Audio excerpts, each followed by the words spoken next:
उसको तो भड़का नहीं सकते। अगर वो सद्भावना कायम रखती है और आपस में मिलजुल कर रहती है और पुरानी परंपराओं को, पावन परंपराओं को अगर बाकी रखती है और वही भावना से ओत प्रोत रहती है, तो फिर हम कामयाब है और तुम नाकाम।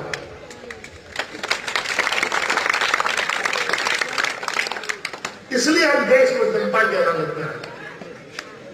हमें हमारे हिंदू धर्म भाइयों से हाथ जोड़कर के निवेदन करना है कि ऐसे तत्वों को वो समाज से अलग करें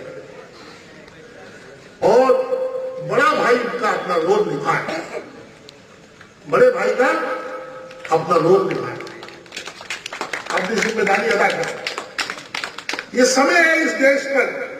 याद रखिए, हम सब ये उम्मीद लेके बैठे हैं कि आज नहीं तो कल, कल नहीं तो परसों मोदी जी के हाथ से, किसी के हाथ से ये देश विश्व में शक्तिशाली बनेगा और विश्व की सबसे बड़ी महान शक्ति बनेगी। लेकिन याद रखिए, अगर हिंदू और मुसलमान का संघर्ष इस देश में खुदा न करे, खुदा न करे, खुदा न करे, अगर हिंदू मुसलमान का संघर्ष देश में शुरू हो गया तो ये सपना कभी साकार नहीं होगा। ये नफरत वो आग है जो कभी बुझती नहीं है।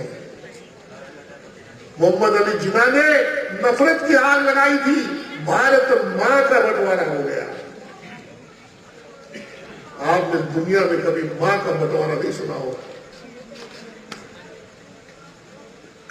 संपत्ति का बंटवारा होता है, जायदाद का बंटवारा होता है, जेवर का बंटवारा होता है, दुकान का बंटवारा होता है, मकान का बंटवारा होता है, लेकिन मां का बंटवारा नहीं हुआ।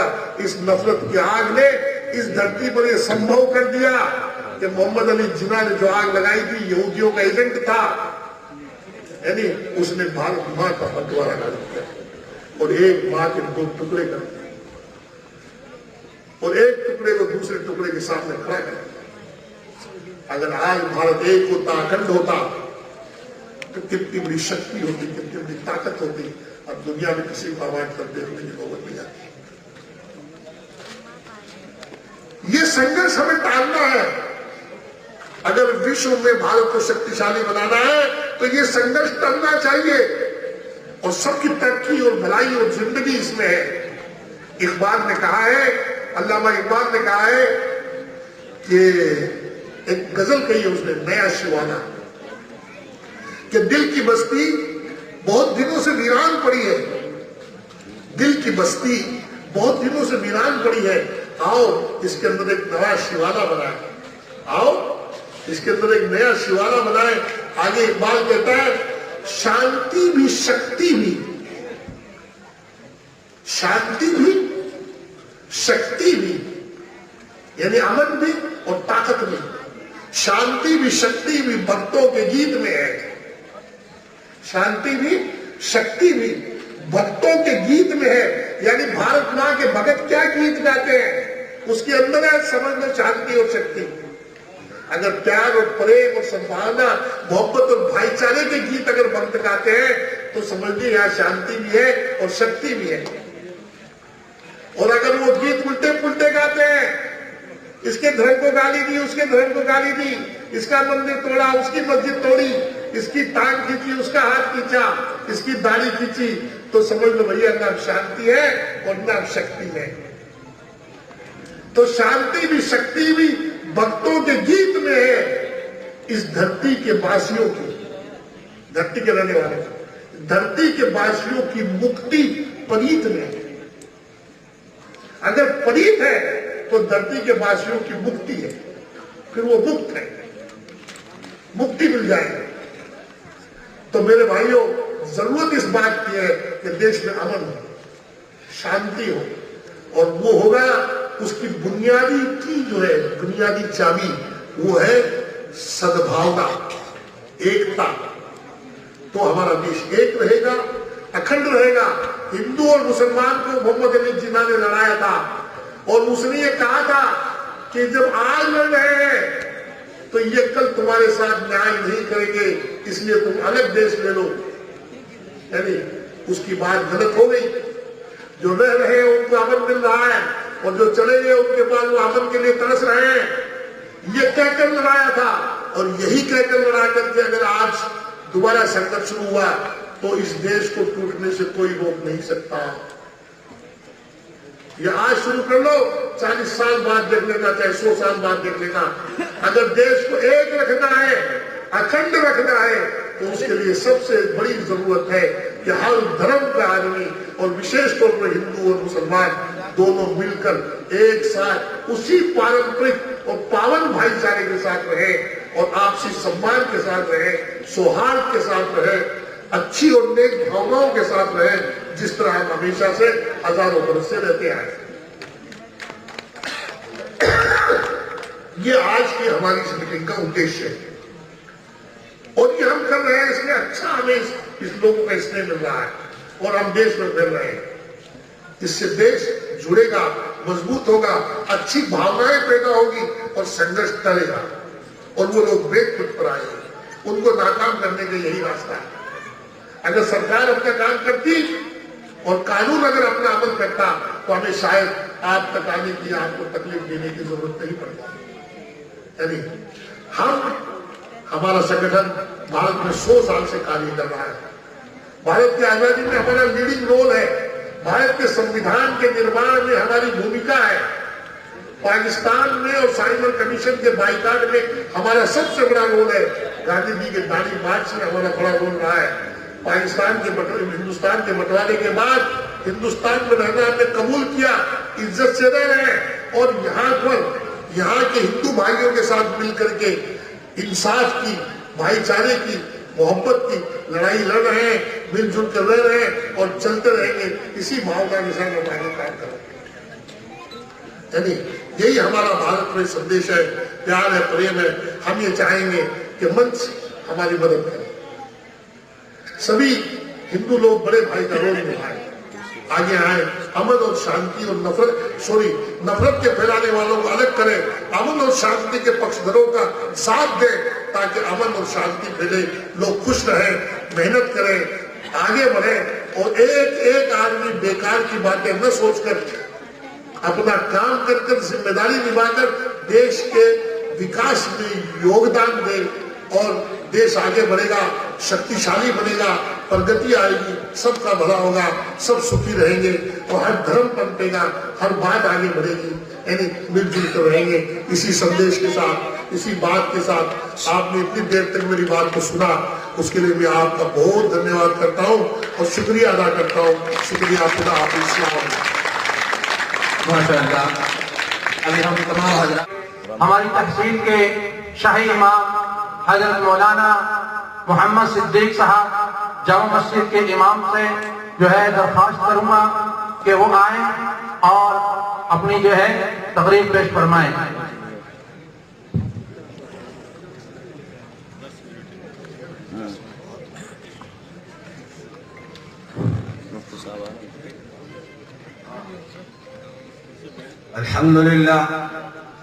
अल्हम्दुलिल्लाह वहदह वस्सलातु वस्सलामु अला मन ला नबिय्य बअदह अम्मा बअद फअऊज़ु बिल्लाहि मिनश शैतानिर रजीम बिस्मिल्लाहिर रहमानिर रहीम लक़द जाअकुम रसूलुम मिन अनफुसिकुम अज़ीज़ुन अलैहि मा अनित्तुम हरीसुन अलैकुम बिल मुमिनीना रऊफ़ुर रहीम वक़ाल अन्नबी सल्लल्लाहु अलैहि वसल्लम अना खैरुकुम क़बीलन व खैरुकुम बैता औ कमा क़ाल अलैहि सलातु वस्सलाम।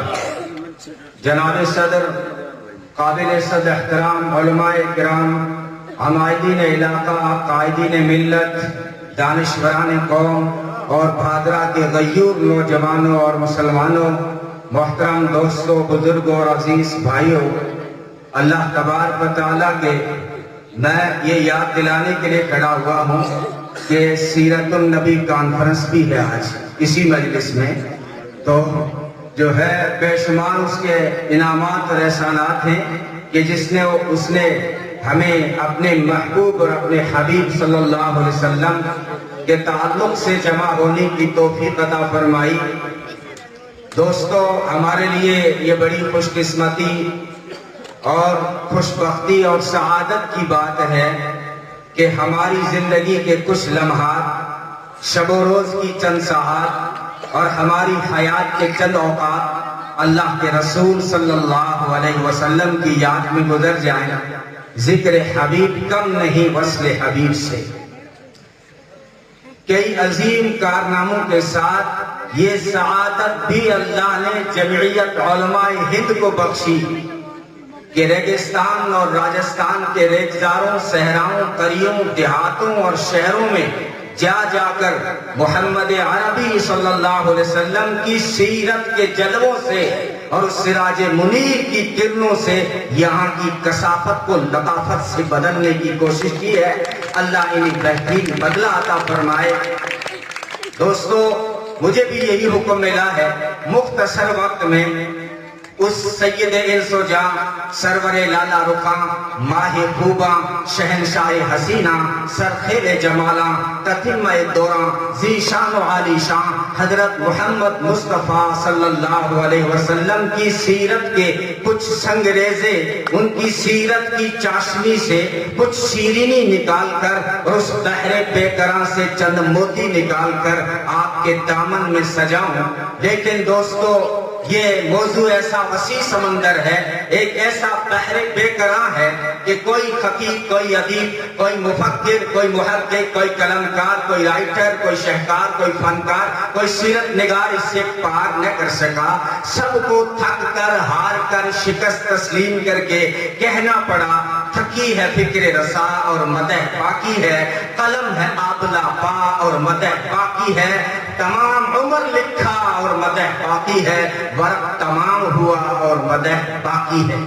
तो ये खाक का एक जर्रा नबी की सीरत और सूरत, इज्जत और अज़मत, रफ़त और मनक़बत, इफ़्फ़त और इस्मत, रहमत और बरकत, शान और शौकत, नामुस और तक़द्दुस, रिसालत और शरीयत, सदाकत और अदालत, सखावत और शुजाअत, जुर्रत और हिम्मत, अमानत और दयानत, मईशत और तिजारत, नबी की इबादत और रियादत, नबी का जलाल और जमाल, कमाल और फिसाब, आदाब और अखलाक, अनवार और अतवार और नबी के तजल्लियात के खर्दो खाल, नबी के शमाइल, फजाइल, मनाक़िब, अजाइब, नबी के जो है मौजिज़ात, एहसानात, उस जो है मोहसिन इंसानियत के एहसान, उसकी शान कैसे कर दूं मैं बयान जिसके बारे में नाजिल हुआ 30 पारों वाला कुरान।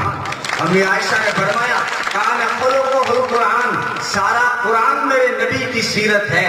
कुरान में जितने हुरूफ हैं ये मेरे नबी की सीरत के हुरूफ हैं। देखो ना गौर करके, नबी का चेहरा वज़्दुहा, नबी की जुल्फें वल्लैलि इज़ा सजा, नबी के दंदान यासीन, नबी की चादर या अय्युहल मुज़्ज़म्मिल, नबी की कमली या अय्युहल मुज़्ज़म्मिल, नबी का सीना अलम नशरह लका सदरक, नबी की पुश्त अल्लज़ी अनक़ज़ ज़हरक, नबी की शान व रफ़अना लका ज़िक्रक, नबी की आंखें मा ज़ाग़ल बसर, नबी का ज़माना वल असर, नबी का खजाना इन्ना आतैना कल कौसर। अल्लाह ताला का अंदाज देखिए, किस तरह का बार बार इस्तेमाल कर रहा है। लगता है सारी कायनात में बस एक ही है। अंदाज देखिए, वमा अरसलनाका व इन्नका इन्ना आतैनाका इन्ना शानिअका मा वद्दअका रब्बुका वलसौफा युअतीका रब्बुका ववजदका ज़ालन ववजदका आइलन अलम नशरह लका सदरका ववज़अना अन्का विज़रका अल्लज़ी अनक़ज़ ज़हरका वरफ़अना लका ज़िक्रका। या अल्लाह, फिर एक ही है तेरा महबूब, तू कह रहा है बस तू तू तू। अल्लाह ने जवाब दिया, वो वक्त याद करो जब जो है यहूद और नसारा कहते थे, यहूदियों ने कहा उज़ैर अल्लाह का बेटा, ईसाइयों ने कहा मसीह अल्लाह का बेटा। फिर वो कहने लगे वक़ालतिल यहूद वन नसारा नसारा नहनु अब्नाउल्लाहि व अहिब्बाउ, हम अल्लाह के बेटे हैं। और जो है मिस्र के फिरौनों ने कहा हम सूरज के अवतार हैं, हिंदुस्तानियों ने कहा हम चंद्रवंशी और सूर्यवंशी हैं, और फिर ईरानियों ने कहा हमारे बादशाह में खुदाई कौन गर्दिश करता है, और चीन तो फिर सबसे इश्तरा रहता है ना। उसने कहा कि ये आसमान फादर है, धरती मादर है, फादर और मादर के बीच में जो बेबी पैदा हुआ है वो चीन का बादशाह है। उन माहौल में, उस हालात में वो एक ही तो था जो कह रहा था सुब्हानका व बिहम्दिका व तबारका व इस्मुका व तआला जद्दुका व ला इलाहा गैरुका। जब उसने कह दिया कि सारी कायनात में माबूद तू है, तो तो फिर मैंने भी कह दिया सारी कायनात में महबूब तू है।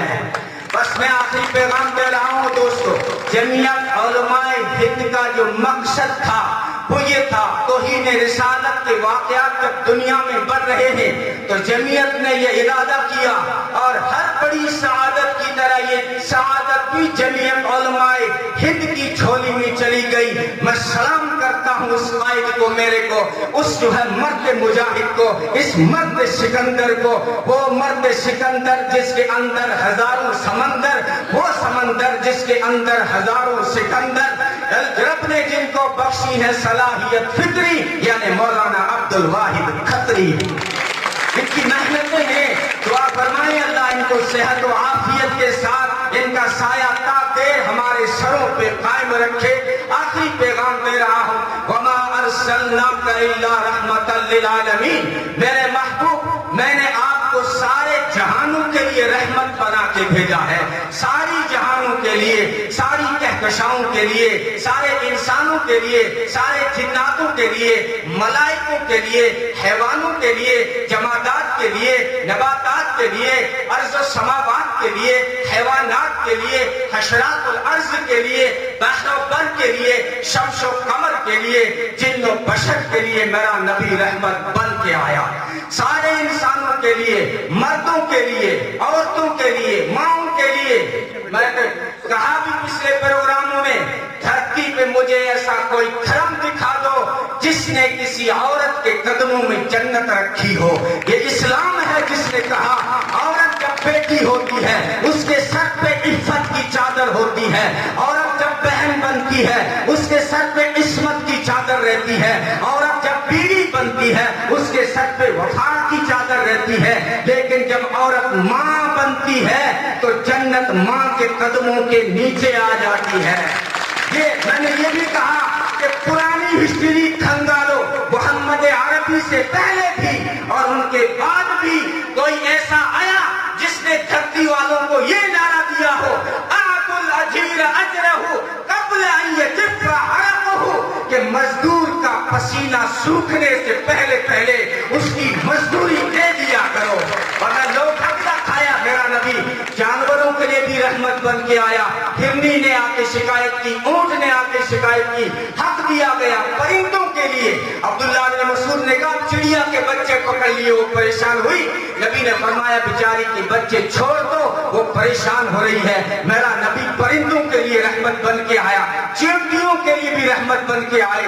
मोहम्मद अरबी को ये भी गवारा नहीं कि तुम्हें चींटी काटे, इसलिए हुक्म दिया सो तो बिस्तर झाड़ के सो, चोटी तुम्हें काटे, मोहम्मद अरबी को गवारा नहीं, अजीजुन अलैहि मा अनित्तुम।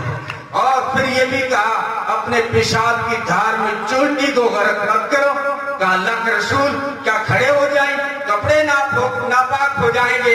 फरमाया नापाक हो जाए तो धो लेना, खुदा की मखलूक चोटी को तकलीफ मत देना। मेरा नबी चोटियों के लिए भी रहमत बन कर आया। अल्लाह ताला अमल की तौफीक अता फरमाए।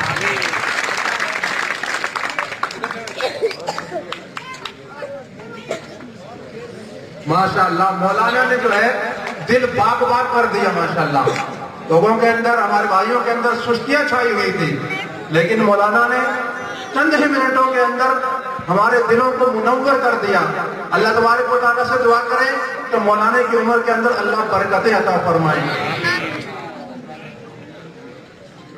अब मैं तमाम हजरात से मौजूदाना दरख्वास्त करता हूँ कि थोड़े थोड़े आगे आ जाएं, आगे बढ़ जाएं, बीच में जगह बहुत सारी खाली है। जो हजरात इधर उधर बैठे हैं वो तशरीफ ले आए। हमारे मेहमानान खुसूसी हजरत मौलाना मुफ्ती मोहम्मद मुस्तकीम साहब जो है रौनक के स्टेज पर तशरीफ फरमा